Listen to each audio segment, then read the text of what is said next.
The following podcast contains explicit language. You're listening to the Cinematography podcast presented by Hot Rod Cameras, a program about the art, craft, and philosophy of the moving image and the people who make it happen. Coming to you from the world headquarters of Hot Rod Cameras in Hollywood, California, are your hosts, Ben Rock and Illya Friedman. Welcome to episode 25 of the Cinematography podcast. Episode 25, one after 24. It's pretty amazing. I can't believe we got 25 of these done in only 75 years or however long we've been doing this. You know what? You look good for 75. Yeah, I get that a lot. So Illya, who is on the show today? On the show today is Claudia Raschke. Tell me about Claudia. What kind of stuff has she shot? Well, Claudia's got a very diverse background and career, but she's probably best known for shooting documentaries, including she's worked on 4 different documentaries nominated for Academy Awards, and she talks about them in the interview. So I don't want to bury the lead too much here, but if you remember movies like Mad Hot Ballroom or My Architect, she worked on those. Awesome. Well, that's great. Love having Oscar nominees on here. Yeah, we're nothing but Oscar nominees and superhero DPs. That's all we do. We should change the name. It's the Oscar nominee and superhero DP podcast. Yes. Anyway, well, that's awesome. Well, let's get right into the interview. All right, here she is, Claudia Raschke. The Cinematography podcast interview. Claudia, thank you so much for coming on the podcast, especially here at NAB, where we are inside the Tokino booth. The way the podcast generally kicks off is there's a stock question. My co-host has a question he likes to ask. I have a question I like to ask, and it's this. My belief is that cinematographers are part artist and part plumber, and you have to have a certain amount of both to be good at your craft, because if you have no part artist, then it doesn't look very good, and if you have no part plumber, then it might not be very technically correct. Where do you fall on that spectrum? How much artist or how much plumber do you think you are? What a great question. First of all, thank you for having me here. I like NAB, and am I a plumber or am I an artist? I think that I would fall on the spectrum of about 40% plumber, 60% artist, but it depends on the project. I think being technically savvy is a must. You have to be a mathematician. You have to be able to calculate your equations in terms of you're going to a location. You have to understand the scope of the situation that you're about to film, especially in variété, in documentary filmmaking. And during that time, you kind of assess the sweet spots and the downfalls of the lighting of a location, and you try to position yourself with the unfolding of the story to capture the most cinematic coverage that you can possibly capture. And that means that you have to have done your math. That means that you have to understand depth of field, your lensing, your movements, how to do coverage. That's the plumber part.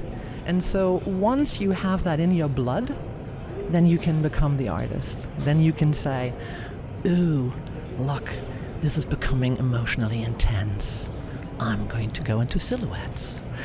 Or like, ooh, he's kind of withholding all of his emotions. Let me come closer. And so you're trying to, interpret the emotional subtext of what's unfolding. And with that, plumber part in your blood, you know how to go as an artist. I think that's the best answer I've ever actually had to that question. That's really wonderful. And I think that's really true. I think that at some point you turn off your brain to the plumber because it becomes second nature. You know all that, but if you don't have it, it's so much harder to do your work. It's so much harder to go in. It's like going in unprepared. How did cinematography speak to you? How did this happen? How did I become a cinematography addict? Because you become an addict. That is true. I don't think I can live without filmmaking. I think it all started for me when I was still a dancer.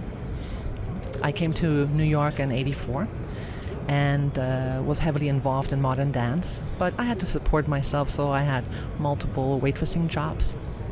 During that time, I did a lot of still photography just as a hobby, not ever thinking about making that into a career.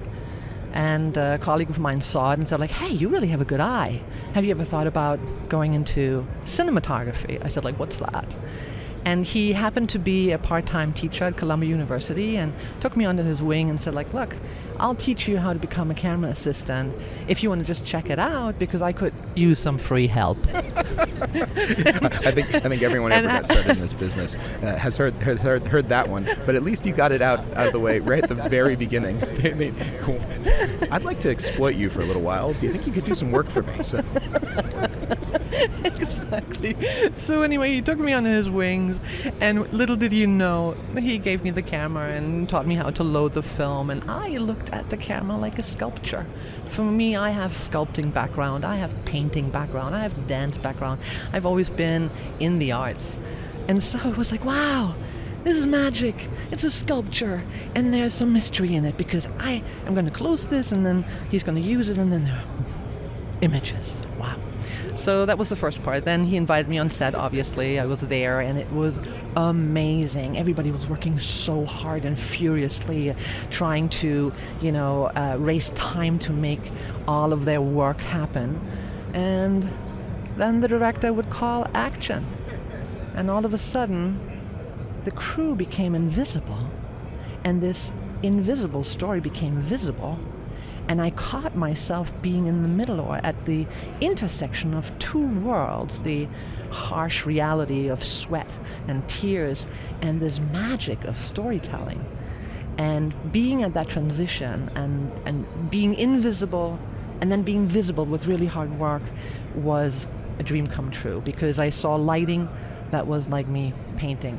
I saw the choreography of the camera with the actors that was like me dancing a pas de deux. And then, of course, the camera itself for me was like a sculpture with the lensing and the optics. And so I felt that I had trained my entire life to just end up at that moment and to become a cinematographer. And so thereafter, I just was struck by lighting and decided that I wanted to pursue it. That's fantastic. So you started off learning the camera assistance, the loading trades, and I know that you worked your way up, because I know you have operating credits and other things, but what was that road like for you? I assume you probably had some mentors and people along the way who helped boost you along? Well, it was quite significant at that point when I decided that I wanted to become a cinematographer. It was like a straight arrow, and all of a sudden there was only one path to go, and everybody said to me, look, just work your way up the ladder, so make yourself known, join the union, and it's a people business. The more people you know, the more people you work with, the better you will make it in the industry. And so that's exactly what I did. I continued working. There were Just Vakano, who's a German cinematographer, gave fantastic cinematographer. Yes. Yes. He gave me a shot, one of the wonderful experiences that I had in the union. And I worked with Steven Chopsky for Last Exit to Brooklyn, and the same thing in that as a camera assistant, you have multiple cameras. You are put from being a clapper loader to being a focus puller for operating, D camera. So there are opportunities, and when you do well, people recognize your hard work, and I am an incredibly hardworking woman. I think that that really served me well. I never took anything for granted. I always studied hard, and so I was fortunate. They promoted me by giving me more jobs, and so that was very successful, just in terms of the union and being a camera assistant. Well, but you reach a point where you want to break free and feel like you have done this, and how do you move on? And the union kind of limits you by saying, like, okay, you want to operate, you have to upgrade to being an operator, and therefore you have to show credits of how you can operate, and so you kind of move outside the that rule, and I ended kind of delving into the independent market and had opportunities at that point to build my reel, just because the cinematography teacher was tired of shooting at Columbia University and said, like, hey, Claudia, now you start shooting here. And I said, like, great. And I started building my reel and shot for 4 years at Columbia University, which ultimately got me an agent. And once I had an agent, I was plugged into the independent industry, and I started shooting more independent feature films, which then grew in budget. And thereafter, as you're moving on and in between particular jobs in the freelance world, you're always looking for another way to make a buck. You try to keep yourself employed, but also for me it was like I wanted to keep building my muscles in different genres. And I met Diana Taylor. And Diana Taylor was one of the first women that I met. I didn't even know that there were any. And found out that there were 10 international at that point in my life, 10 female cinematographers, and she was one of them. And she was so lovely and charming, but she shot documentaries. And so when I worked with her, she completely, she is a philosopher. She is somebody who knows just a lot about different cultures because she had traveled so much. Anthropologist. Anthropologist. Okay, gotcha. Yes, exactly. That was the word. So, okay. Yeah, so she's an anthropologist and just very well versed in different cultures and different stories. And we had many conversations, and I became more and more interested in documentaries, and probably because when you're shooting feature films, if the script is not good or if the actors are not good, it doesn't matter how hard you work, the film will not be seen. And I had experienced that a couple of times, and with documentaries I felt that you are really capturing truth, or you're looking for truth to reveal how humans in this world struggle and how we try to better ourselves, or how we come up with this innovative way to master a situation. And that it's an endless experience where you can just learn more and more. And for me, that was just amazing. And I wanted to learn more, and I wanted to understand people more, and I wanted to kind of have that connection. And so the more I worked with Diana, the more I became interested in documentaries, and that was my segue. I decided that that was really my passion, and I switched. I think that's a great story, and something that's really interesting and amazing about the split between the narrative world, the commercial world, and the documentary world is travel. And I know you travel with both, and you get to go to some very interesting places. But I'll tell you that when I've worked in the narrative world, and maybe you can confirm or deny that this is a similar experience to you, you might get to go to interesting places, but usually you get to go shoot white walls inside of them, or you get to shoot on a soundstage, or maybe you get to spend a few minutes running between one point or another. You don't, I think, experience the place the same when you're working on a narrative production, which is about telling a story with actors, and working in the camera crew. It's interesting because during that setup time, you're busy, and then during the actual shooting, when a lot of other people get to take a break or get to stop for a minute, camera folk don't. They keep working. They work straight through that. My feeling is, at least in documentary, when I worked in documentary, it was possible to at least have moments where you actually got to experience where you were and understand what was going on and pay attention to what was really happening in life all around you, versus worrying about where a mark was going to be, or where your cart of equipment was going to be, or any of the other things that were artifice for the narrative production versus the actual moment that you were in when you were capturing documentary. Have you had an experience like this where you felt like perhaps both of them is real work, both of them is hard work, but it's a different maybe emotional response or a different feeling that you get when you're seeing something that is absolutely real happening in the moment versus an actor's portrayal or a whole bunch of other work that's going around to create artifice? What do you think about this? I actually have never thought about that, but you completely capture that, because when you're on a set shooting a feature, you are on for the entire time in prep, and when lighting is happening, especially as a cinematographer, there is no letting go or enjoying any moment. Even lunchtime is filled with talking to the AD or the director about tomorrow or the next location or whatnot. So you don't really experience reality. You are living in a this world of where you're creating a new world from scratch, and that takes a lot of effort. So yes, you are not aware of where you are. It is just all in service to that particular scene or that plot point. Whereas in documentaries, you visit people's lives. You are in their home. You get to know them intimately. You are there when people die. I mean, it's like I shot this documentary called Atomic Home Front, and I was there with people and hung out with their kids, and I was there when they died. And that is life-shifting. That makes an impact. And I think in the end, feature films, if you can sum it all up, or at least for me in a condensed version, feature films, people go and eat popcorn. No matter how hard you work, how difficult the set was, they'll eat popcorn and they laugh and they leave, right? But with documentaries, hopefully that'll trigger them and they'll feel motivated to open their heart to their neighbors or to somebody across a different country in terms of their belief or their struggle, so that there's a broader understanding. And that is worth all the sweat and tears I can pour into it. Over the last decade or two, it looks to me like specializing in documentary, and you've done exceptionally well with many of the documentaries you've shot. Several of them, I think 4 of them, have been nominated for Oscars, nominated for Academy Awards, and I've seen some of these movies, and they are fantastic. I particularly enjoyed Mad Hot Ballroom. That looked like a lot of fun, and you got to spend a lot of time in the New York public school system, I'm sure, during that.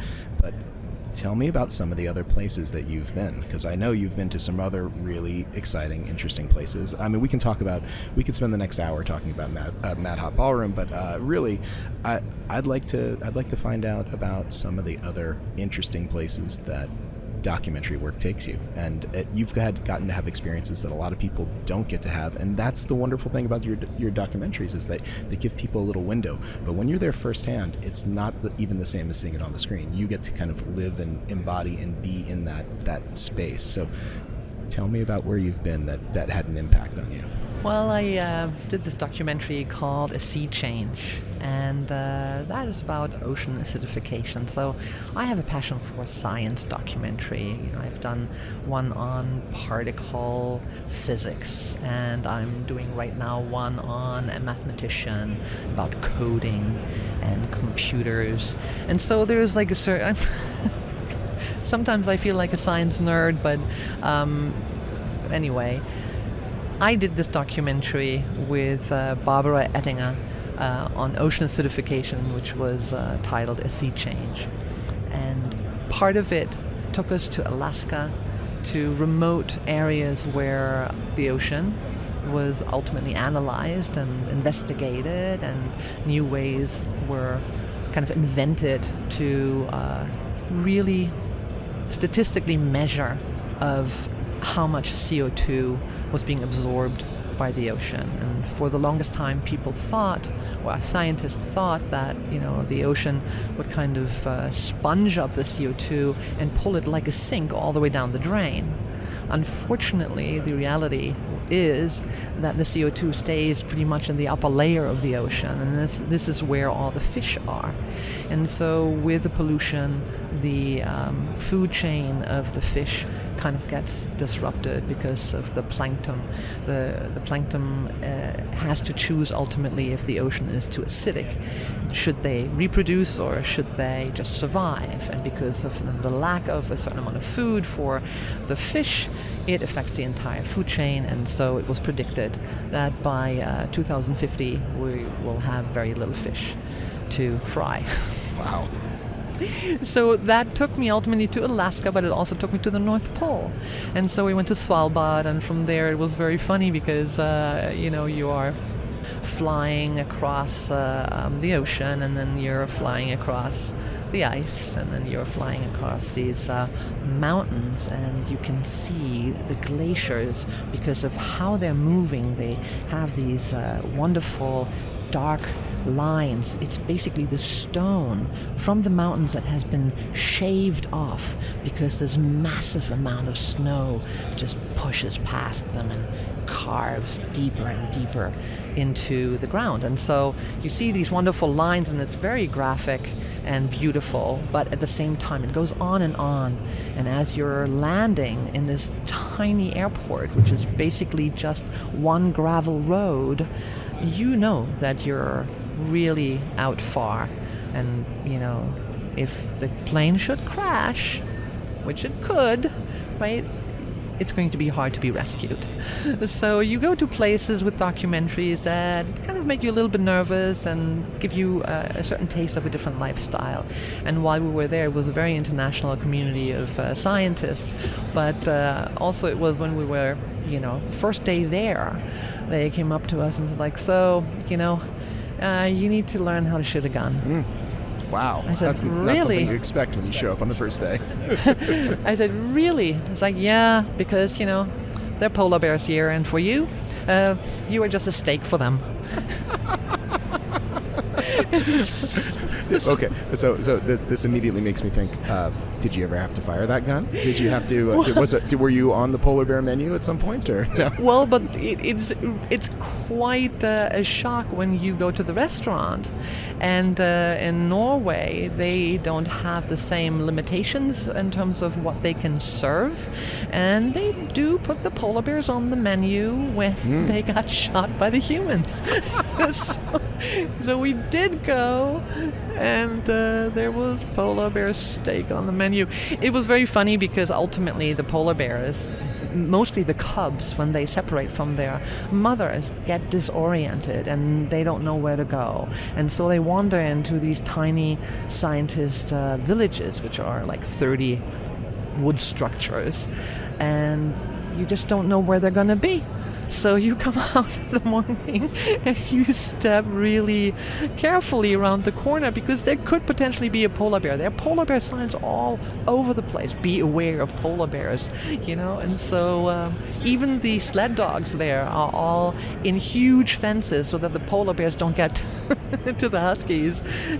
It is quite crazy. Wow. Yeah, it really sounds like it. That's totally remarkable. We should talk about Ruth Bader Ginsberg. We really should, because I know that's coming out shortly, and it's getting a lot of buzz. There's a lot of attention, and already the feedback is really, really fantastic. Can you tell me how you came to this project? How did RBG come to you, or how did you come to RBG? So the director, Julie Cohen and Betsy West, had approached me about this potential project. They wanted to have an all-female crew, and their reasoning for that was that they wanted to really represent a strong team of women, a strong leadership team that would echo the equal rights fight that Ruth Bader Ginsberg has done throughout her life.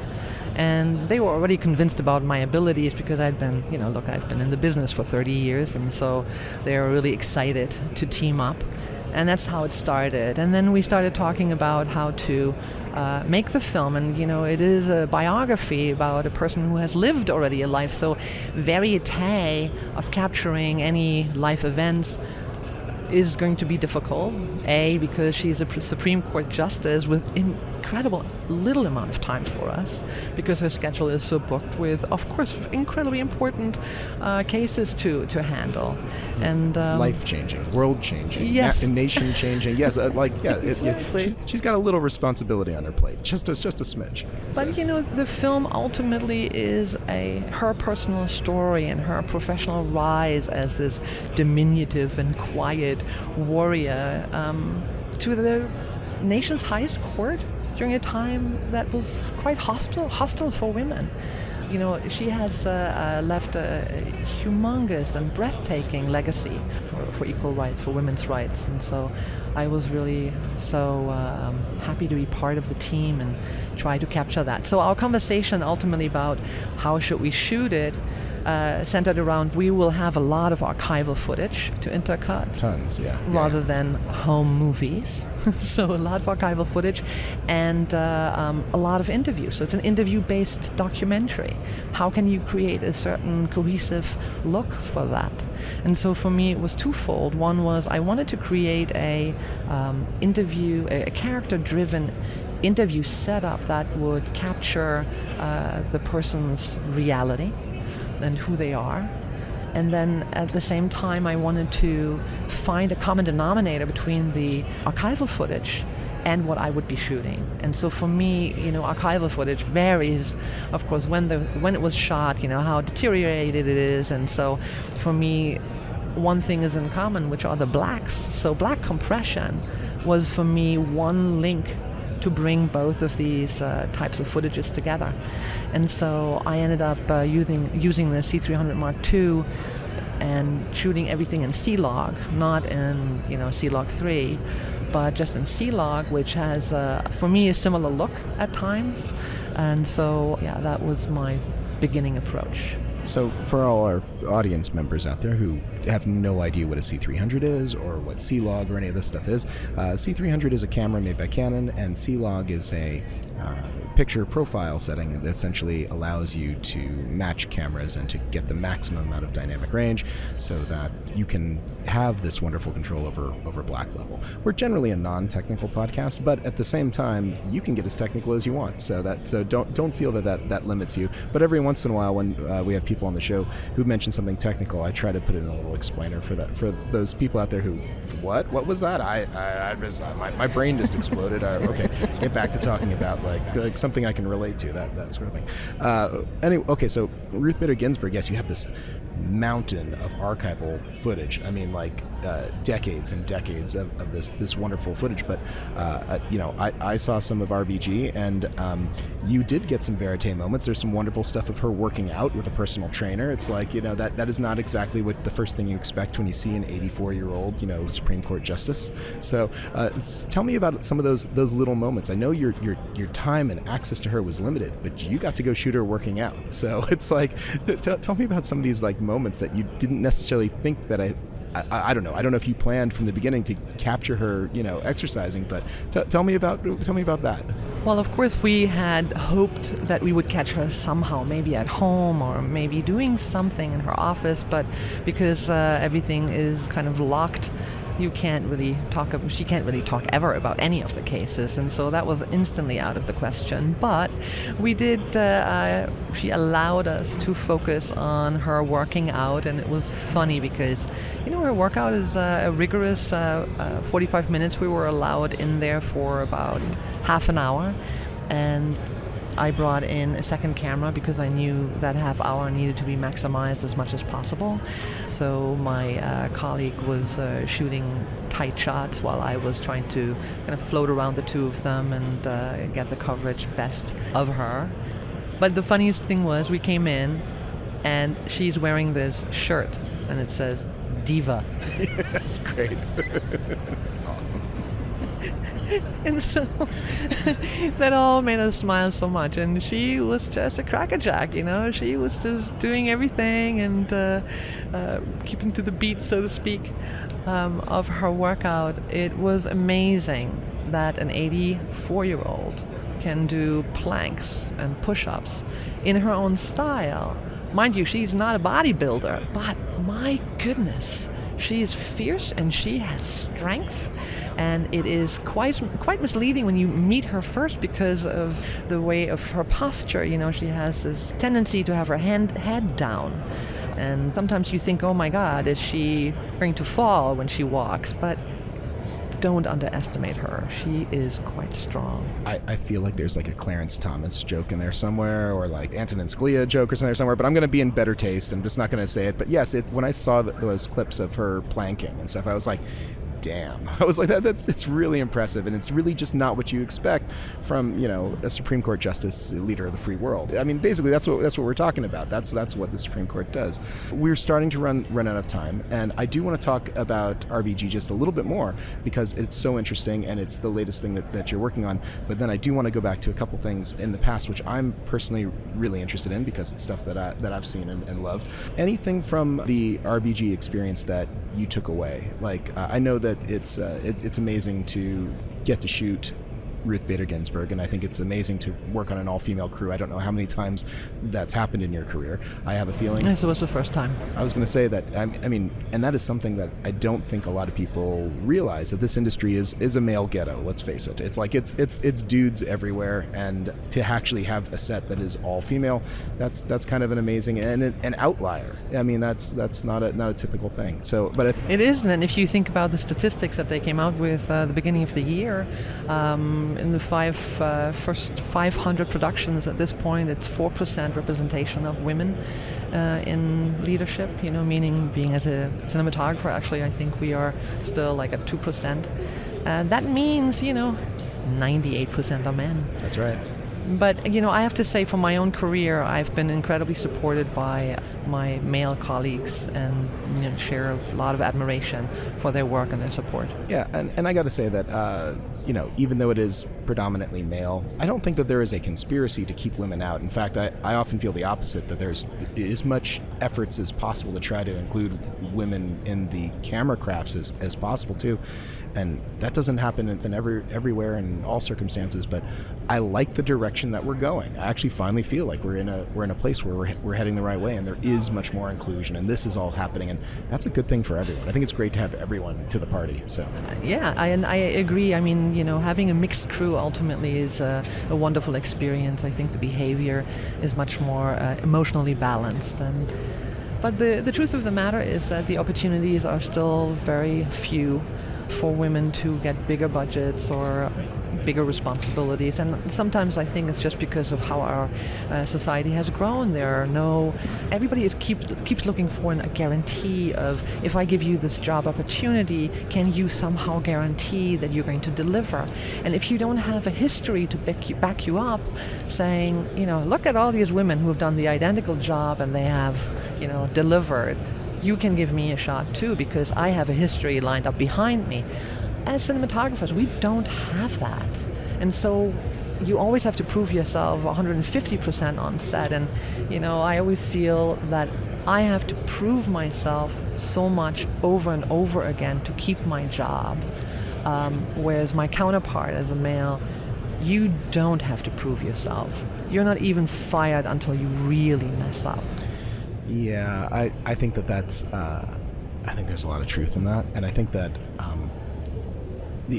this is such a competitive industry as it is. I mean, and of course, women are going to be they're going to be smaller representation when the competition too for all of these jobs is maybe 100 or 1,000 to 1.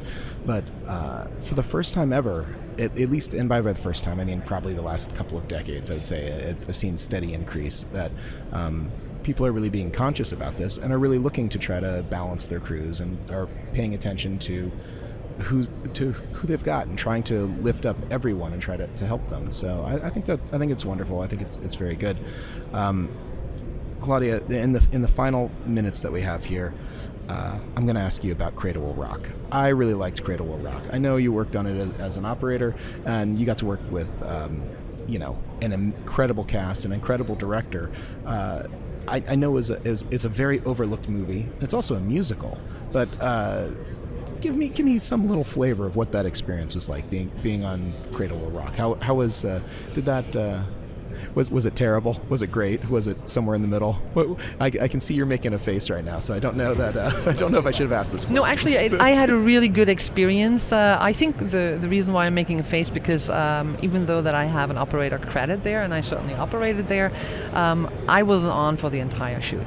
Oh, okay. Gotcha. And so I can only attest to what I experienced, which was working with the crew and the talent was wonderful. It was great, but Tim Robbins? Did you work with Tim Robbins? No. Well, yeah, I worked with Tim Robbins. Tim Robbins and I know each other through my husband, who plays ice hockey. And so he played with him a bunch of times at Chelsea Piers. And I also know his ex-wife. Susan. She's wonderful. Susan, yeah. she is wonderful, yes. She's... because, of course, she lived in New York. They both lived in New York, and so, we had certain areas where we would cross, but I can't really talk anymore about that. Yeah, I didn't mean to go down that path, but... Well, okay, so enough about Cradle or Rock. The last thing I'm going to talk to you about, I'm going to bring you way back, way, way, way back, all the way to Pee-wee's Playhouse.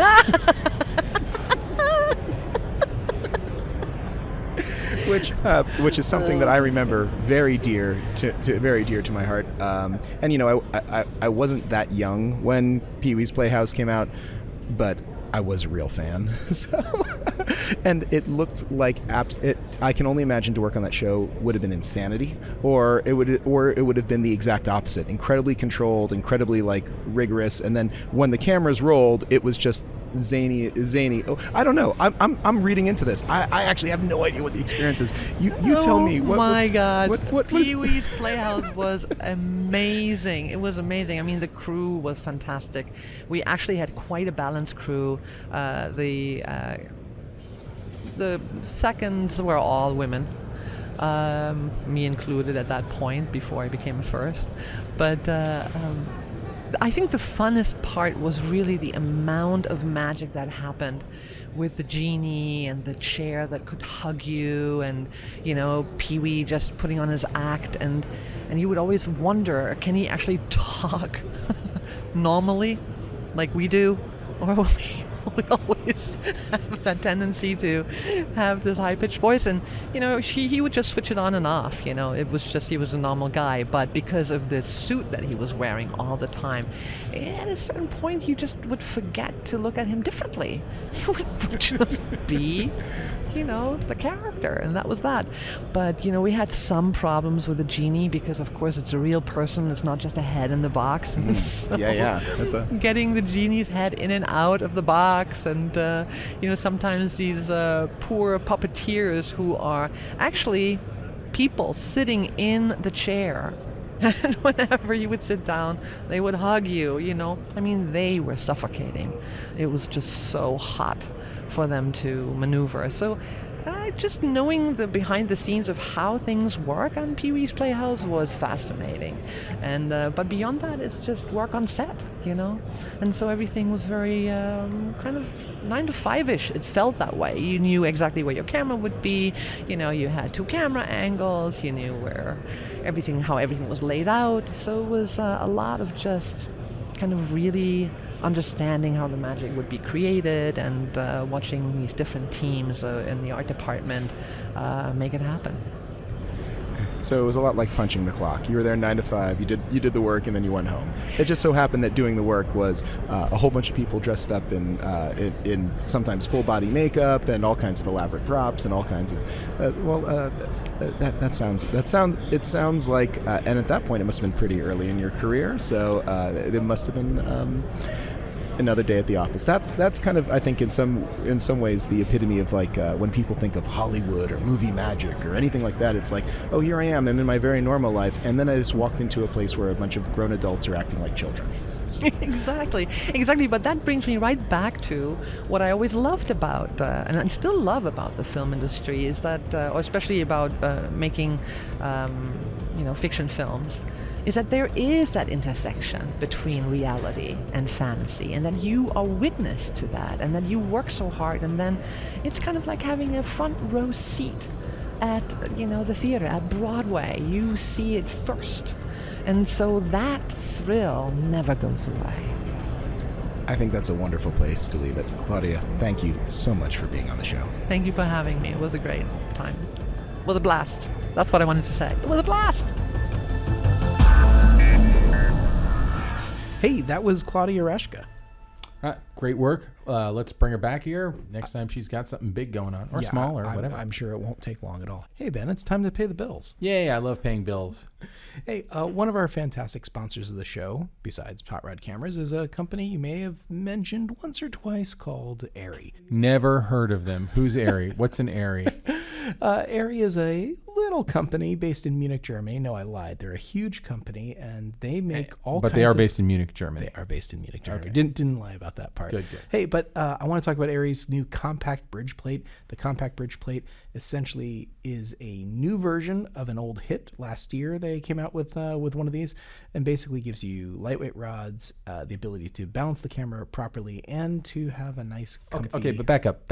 Okay. What's a bridge plate? Tell me about what a bridge plate is, and when and where and why I would ever use a bridge plate unless I was serving friends food at our weekly bridge game that I host. Okay, so the bridge plate bridges the space between the tripod and the camera. Okay. And what it does is it gives you the ability to balance the camera properly on the tripod, and then also gives you all of the different things that you need, like the ability to mount rods and accessories to the rods, and maybe shoulder pads and things like that.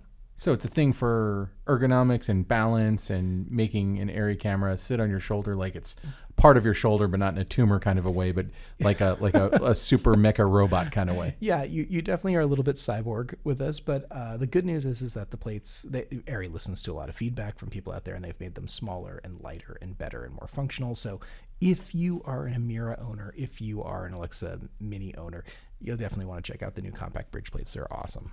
Awesome. Thank you, Arri. Thank you for sponsoring us. Hey, Ben, who's the war story this week? Our war story is from Quyen Tran, a.k.a. Q. That's how she goes. She wants to sound like a Bond ally. She's an amazing DP. She's her most current project is Camping, which is a TV series on HBO. HBO, yeah. Yeah, she is awesome, and it was the most interesting setup we've done, because usually we record these podcasts right where you and I are sitting, but we did this. Her husband has a recording studio, and she and I were Skyping.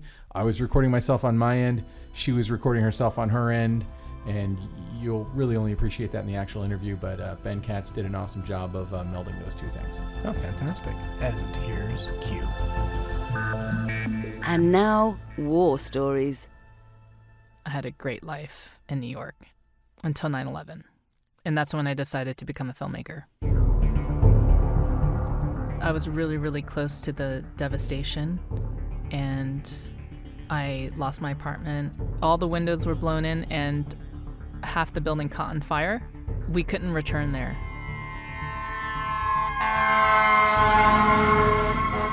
I lost my apartment. I lost everything, and all I had with me was my Nikon and 2 rolls of black and white film. And that was really the life-altering moment for me. I quit my job at Deloitte and decided to pursue photography full-time. And 2 years later, I applied to film schools based on my stills portfolio, and I moved to the West Coast. And the rest is history. And now, short ends. All right, Ben. So it's short end time. Yay, short ends. So what's your short end? So my short end is a thing called Jubilee, which is not in the film world. It's in the theater world, in not just in Los Angeles, but nationwide. And it's sponsored by howlround.com, which I believe is a theater. But the idea is that in the theater season 2020, that participating theaters, and they're trying to get as many theaters in the country to participate in it, they will not produce any plays that are written by, directed by, or I believe starring cis, straight, white guys. They're trying to find new original visions and new original scripts and directors and stars and stuff like that. And it's not just women, but they're reaching out to the entire LGBTQ world, and people like this. This is a statement from their actual website. We plan to celebrate this vision with a Jubilee year in 2020, in which every theater in the United States of America produces works by women, people of color, artists of varied physical and cognitive abilities, and or LGBTQIA artists. Wow. Yes, Okay. LGBTQIA. I'm not familiar with I in the A.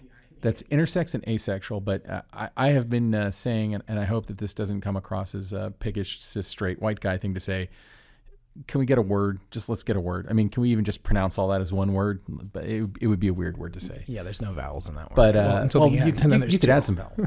but that abbreviation aside, it's not an abbreviation. Now that's long. That's really long.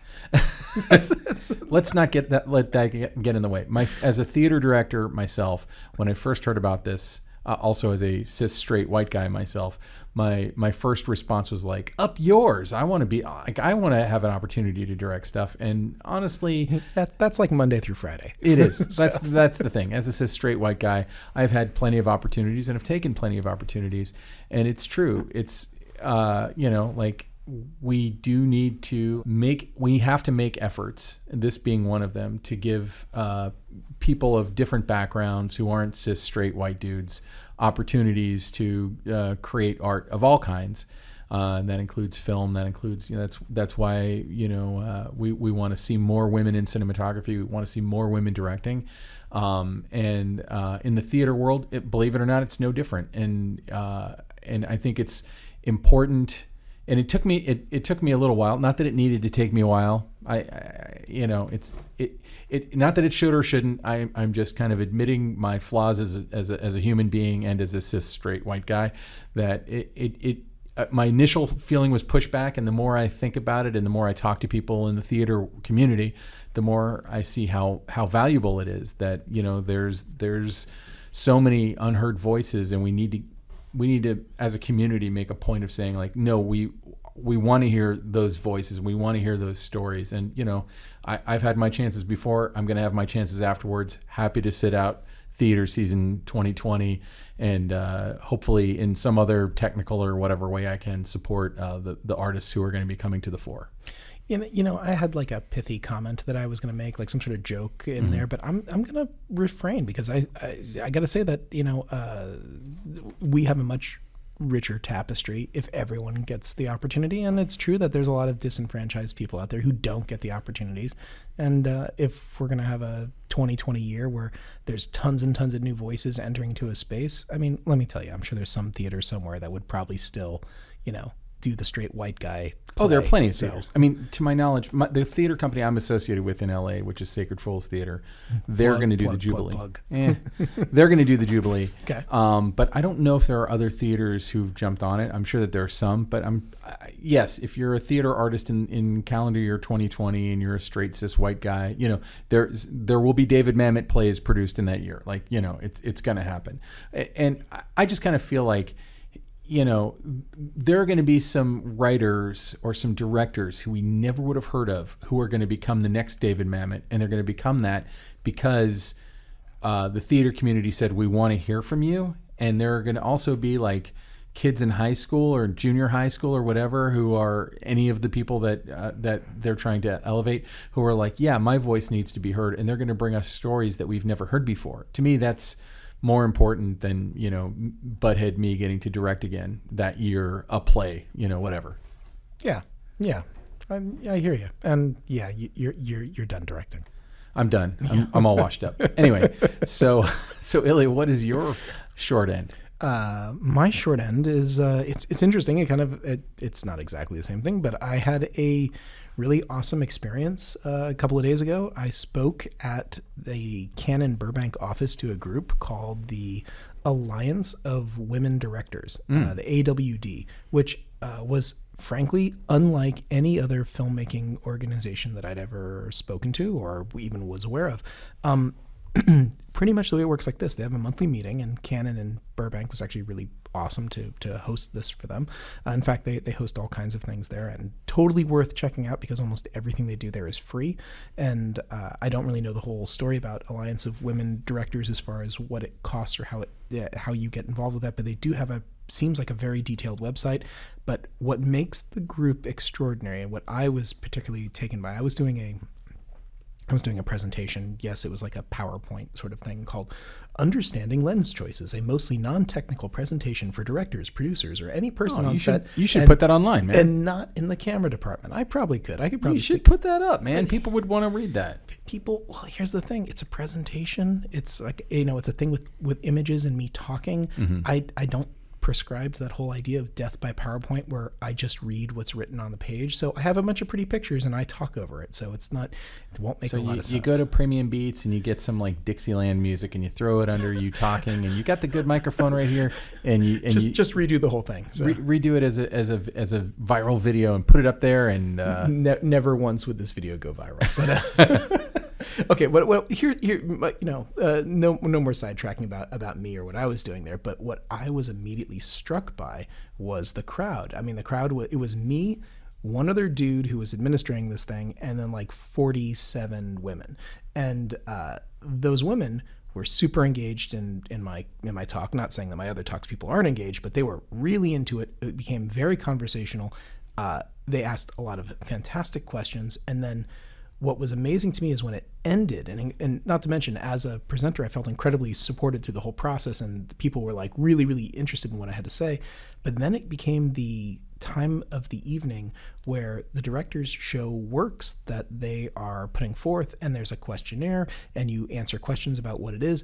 But the way that the women directors were non-competitive and supported each other was completely unlike all the other filmmaking organizations I saw, where there was like definitely like, I will say, a real sense of not necessarily helping their fellow filmmaker there. This, I really felt like, hey, we can help. We can be involved, and we can create something that's really special here. And frankly, I don't want to name any of the other filmmaking organizations, but they never had this. Mm-hmm. We're looking at you, Academy of Motion Picture Arts and Sciences.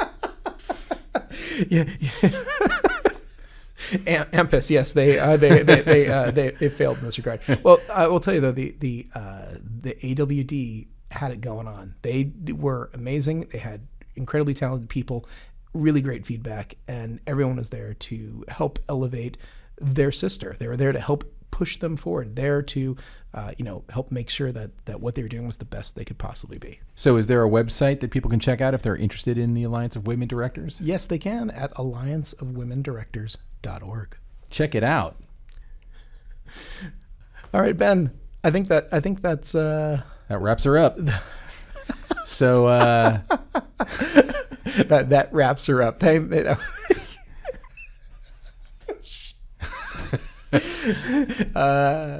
Wow. I got nothing to follow that. That's like, well, we should follow it by thanking our fine crew of hardworking people who make this awesome podcast possible. That's right. Alana Cody, thank you so much. Thank you, Alana Cody. Our fine producer, Ben Katz, who we more than once have mentioned, is killing it as the editor. Kay Zalatracci. Yes, Kays, who composed every scrap of music that you heard on this and a lot that you didn't. Please hire him by going to www.musicbykays.com. We got anything else? That's it. Thank you very much, and we'll see you on what? I got it. Hey, and if you get a moment, Ben, where can people find you? Oh, yeah, of course. You can find me at benrockonline.com. I have a huge announcement coming out. I'll just say it now. I know I talked about it on the last episode, but the podcast that I've been cheating on our podcast with, it is called Video Palace, and it will be on Shudder, and it stars Chase Williamson of John Dies at the End fame, which, if you're like me, and I know some of you must be, John Dies at the End is definitely on your top 10 list of genre movies for the last decade. Anyway, he's our lead actor, and it's an awesome fake investigation with a paranormal edge that in the mode of like Serial or S-Town. Nice. And nice. Ilya, where can people find you? They can find me over at Hot Rod Cameras, and I'm on the Instagrams, and I'm on the things as at Illya Friedman, but really at Hot Rod Cameras is where you can find me. So everyone go bug Ilya at Hot Rod Cameras, and thank you for joining us at the Cinematography Podcast, and we'll see you momentarily. I was going to plug our website too. Oh, but Ilya's got one more plug, so go Ilya. Hey, don't forget you can also visit the official website of the Cinematography Podcast, which is camnoir.com, and we're also on the Facebooks as at Cinepod and all of that sort of thing. So find us, follow us, share us. We love that. Thank you very much. So we'll see you soon on episode 26. This has been the Cinematography Podcast, presented by Hot Rod Cameras. Find your next camera, lens, or accessory on the web at hotrodcameras.com. Don't forget to subscribe to our show on iTunes and connect with us on Facebook and Twitter. Thanks for listening.